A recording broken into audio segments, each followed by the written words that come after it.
here's Barineau. You're watching All Things Angling, and today we are going to cover how to tie a lure right here onto a bait caster. Last vlog, I discussed on how to tie a line to a bait caster. So now I'm going to teach you on how to tie the lure right here onto your rod. So first, what you are going to do, okay, is clip this. If you watched the last video and follow the instructions, you're just going to clip this real quick.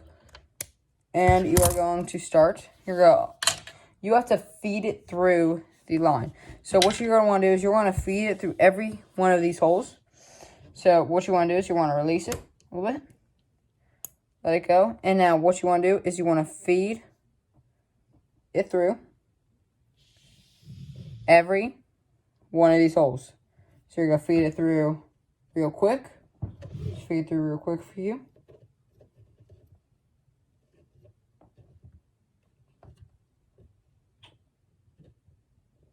And there you go. That line is fed through for your bait caster. Once you feed it through, you are going to want to come here and you're going to want to reel it back. So that stays sturdy. So now what you're going to want to do, since it's fed through, you're going to want to put your rod down or any comfortable position that's easy for you to tie your line, to tie your lure onto your line. Okay? So what I have here is a very, very simple lure. It's a low lipless crank. It's got no hook, so we don't hook on it to where it is, because that would just be a pain. So what we're going to do, okay, is this is a very simple knot. Okay.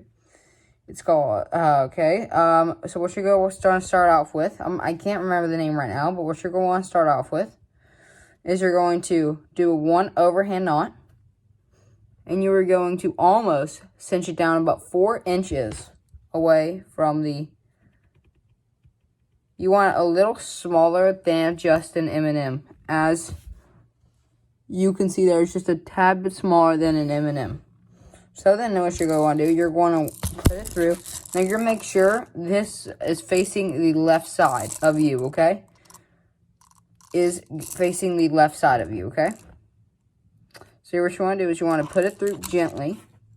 And you're going to want to cinch it down almost to where you have it like this, as so. Okay? Then you are going to want to overloop it 3 times. Now if you have more than 15 pounds, okay, like 20 pounds, you're going to want to do it 4 times, but I'm going to do it 3 times. 1, 2, 3, okay?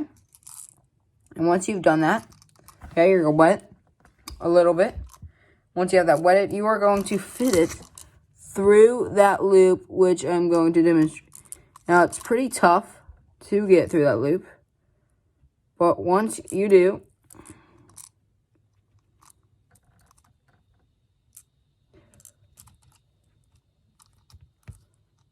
you're going to cinch it down.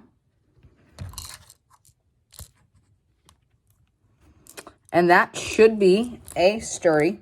No, if I pull on it, that should be a sturdy line attached to your lure, no matter how hard I pull on it. Now, this is very important, okay?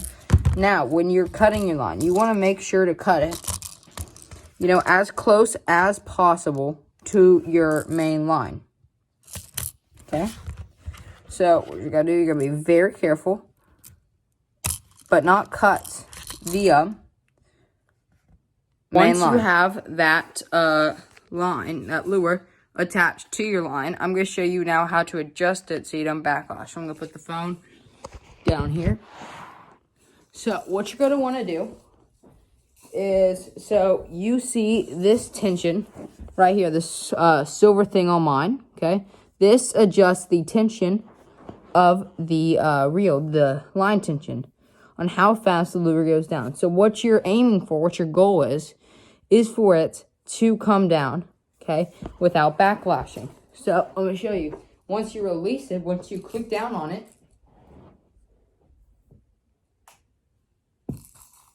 it's supposed to hit the ground. Now that came in too fast. Now when it hits the ground, that came a little too fast. As you can see, you have a backlash. So what you're going to do for a backlash is you're going to want to pull. Okay, you're just going to want to pull your line out.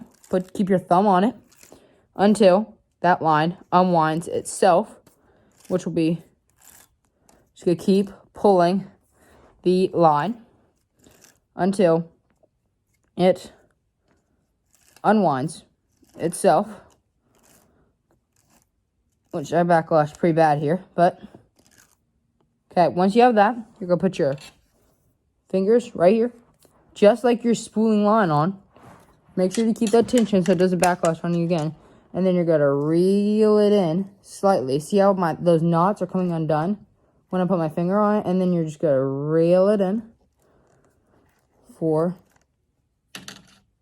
the rest of the time. And I pulled a lot of line out here because I backlashed pretty bad. So that's a little knot. So sometimes when you have a knot, you might have to hand pick them a little bit to make sure that see, that's a big knot coming right there. So what you want to do is undo it a little bit and then reel it in. So now once you have that set up, you are going to reel it in. Once you have that backlash fixed, if you mess it up, you are going to now tighten. If you want to tighten the tension, you push it to the right. So I'm going to tighten it about like that.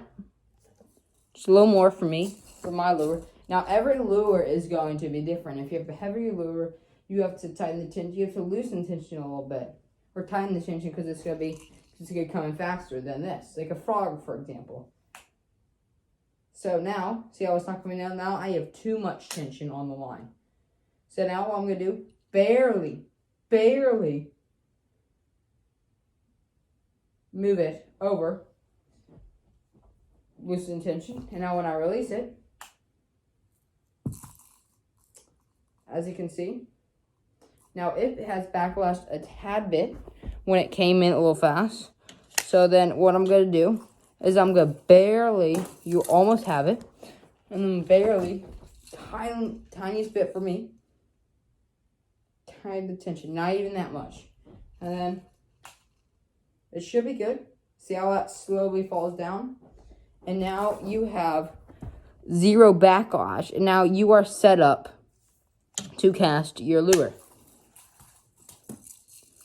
So, and now I'll be right back. Let me go back to my setup, and I'll tell you the rest about the bait caster. I'm back in my setup, so we just covered on how to do that. Your line is now set up, ready to cast for your tension. Now, right here, as you can see, this is your spool tension, okay? This is your spool. This is your line tension. This is your spool tension, okay? This spool tension, this controls on how heavy it pulls out, okay, of your line. Now, what you want to do is you want to have it heavy where you can't pull it out easily, but you can still pull it out. So I'm going to increase it a little bit. Okay, so now I might increase that a little too easy. Increase it a little more. Now see how, it's still, I can still pull it out, but still kind of a challenge to pull it out. And that is where you want it for your line. So now I'm going to reel back in. And now you're good on that side of your bait caster. Now, with this, you have your brakes, okay? If you want to, okay, if you max it out, okay, if I max it out this way, that is max. So that's basically, when I cast it, I don't need to put my thumb on it or anything. And it will go basically a pretty good distance. Now, for some reels, now this is a pretty nice reel. But for some reels, if you max it out, it won't really go anywhere.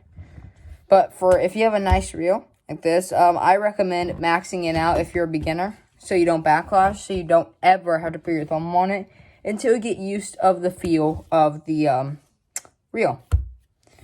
So, so the lower you go, the less tension you go. You have the brakes. You have the further it's gonna go.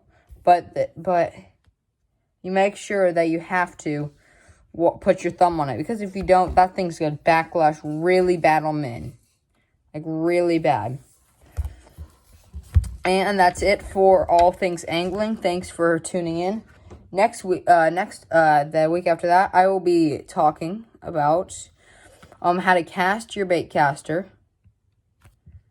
I will be talking about how to cast your bait caster, and I will also talk about certain lures and just what their effects are. Thanks for tuning in, and I'll see you later.